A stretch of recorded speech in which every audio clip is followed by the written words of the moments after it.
हमारे घरों में सजाई और रखी जाती है। बहुत साल पहले जर्मनी के कैथलिक मोमिनीन सर्द मौसम में ईद की अलामत उम्मीद की निशानदही के लिए बनाया करते थे। दुनिया के बाकी हिस्सों के मसीहों ने इस रवायत को 16वीं सदी में अपनाया।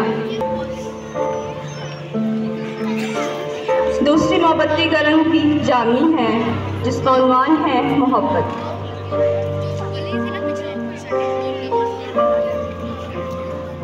तीसरी मोमबत्ती का रंग गुलाबी है, जिसका उन्वान है खुशी।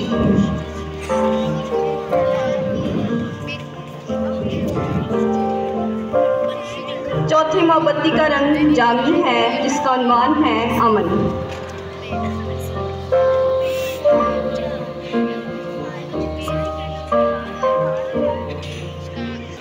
जो सूरज और चांद से मुख्तलिफ है।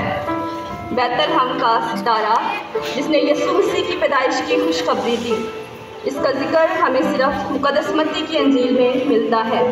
तारीख़ी एतबार से इस सितारे को 3 तरीक़ों से बयान किया जाता है। बड़ा 733 में जब मुक़द्दस बोनीफेस और एल्फ्रिड मसीहत की मनादी के लिए जर्मनी पहुँचे तो इनका गुज़र एक ऐसे कबीले से हुआ जो आसमान पर पैदा होने वाली गर्ज की पूजा करते थे। जब ये दोनों मुबशरीन अपने दीगर साथियों समेत वहाँ से गुजर रहे थे तो उस वक्त बच्चे को कुर्बान करने की तैयारियाँ हो रही थीं।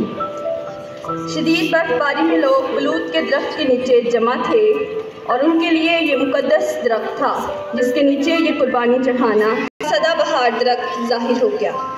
इस रवायत के मुताबिक दरख्त की वजह से जुल्म ख़त्म हुआ और एक नई रवायत ने जन्म लिया। क्रिसमस ट्री की चोटी का रुख खुदा की जानिब है और उसके हरे भरे पत्ते उम्मीद की अलामत हैं, जो हमें मसीही ईमान और उम्मीद में भरने की निशानदही करते हैं। दावत देते हैं घंटियों को, जो खुशी की खबर सुनाने, ऐलान करने और पैगाम देने की निशानदही करते हैं।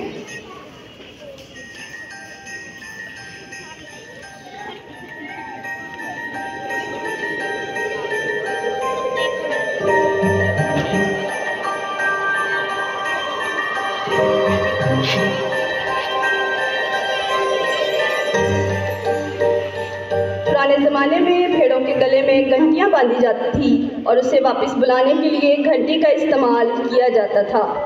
खुदावंद यीशु मसीह हमारा चरवाहा है और हम उसकी भेड़ें हैं जो उसकी आवाज़ पहचानती और सुनती हैं। क्रिसमस के दिन गिरजाघर की घंटियाँ हमें दावत देती हैं कि यीशु के सामने झुक जाएं। यीशु के जन्मदिन पर घंटियों की अलामत खुशी और खुशखबरी का ऐलान और पैगाम देती हैं।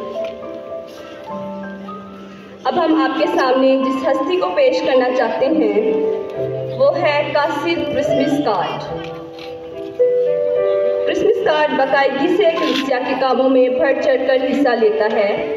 इस रवायत के मुताबिक पोलैंड की एक कलीसिया का रिवाज था कि सारी कलीसिया के मेंबरान 24 दिसंबर की शाम को इकट्ठे होते और एक दूसरे को क्रिसमस की मुबारकबाद देते। इस कलीसिया में एक बुजुर्ग खातून थी जो कलीसिया की खिदमत के लिए बहुत दिलचस्पी लेती थी। एक साल वो क्रिसमस के दिनों में शदीद बीमार हो गई और उसे सबसे ज़्यादा इस बात की फ़िक्र थी कि वो कलीसिया के दीगर मेंबरान को क्रिसमस की मुबारकबाद कैसे दे। बिलाखिर उससे एक तरीका सूझा। उसने कागज़ के छोटे छोटे रंगीन टुकड़ों पर क्रिसमस की मुबारकबाद लिखकर अपने दोस्त के हाथ 24 दिसंबर की शाम भेज दिए। जब लोगों ने इन टुकड़ों पर लिखाई के ज़रिए अपने लिए जज्बात का इजहार देखा तो बहुत अच्छा महसूस किया। आहिस्ता आहिस्ता पोलैंड के छोटे कस्बे से शुरू होने वाली ये रवायत दुनिया में फैल गई।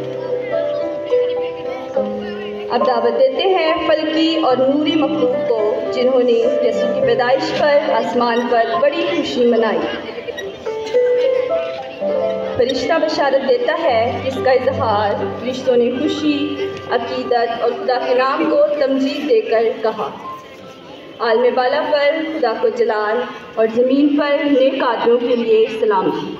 उन्होंने आम के गीत गाए। अभी हम दावत देते हैं चरनी को, जो क्रिसमस की अलामतों की सरबराह है। तमाम अलामतें बहुत अहम और बामानी हैं, लेकिन क्रिसमस के क़याम की मरकज़ी हकीकत चरनी है। ये तमाम अलामतों की सरबराह है। चरनी ज़मीन पर आसमान का बसेरा है, क्योंकि आसमानी मखलूक सितारा, फरिश्ता और ख़ुद इलाही बेटा ज़मीन पर उतर आए।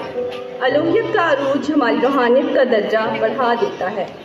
चरनी की सकाफ़त इंतहाई सादा और इलाही माहौल पर मबनी है, जहाँ मोहब्बत की फरिश्ताना आवाज़ सुनाई देती है। चरनी को अपने घर के ज़ाहिरी कोने में जगह देते हुए इलाही और रूहानी शफ़क़त की बुनियाद रखें। अब दावत देते हैं हर दिल अजीज़ सांता को, जो सबकी खुशी और मुसरत का बाइस बनते हैं।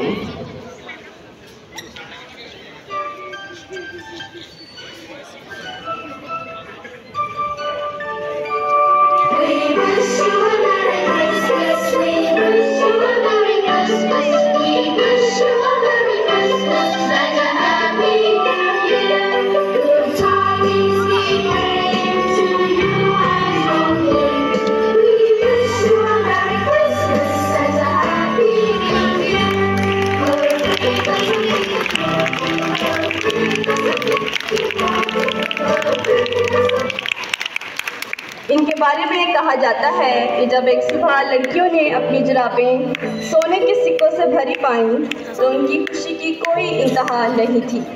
जब ये कहानी पूरे गांव में फैल गई, तो गांव के लोगों ने भी रात को अपनी जुराबें दरवाज़ों के बाहर लटकाना शुरू कर दी। हर सुबह वो फ़र्क और हैरान कुन तोहफ़े हासिल करने लगे, जो कि मुक़द्दस निकोलस की तरफ से होते थे। तोहफ़े लोगों को खुशी देने लगे। बादज़ा लोगों ने इसको क्रिसमस की रस्म बना लिया, जिसमें दूसरों को जादुई तोहफ़े देकर खुशी दी और हासिल की जाती।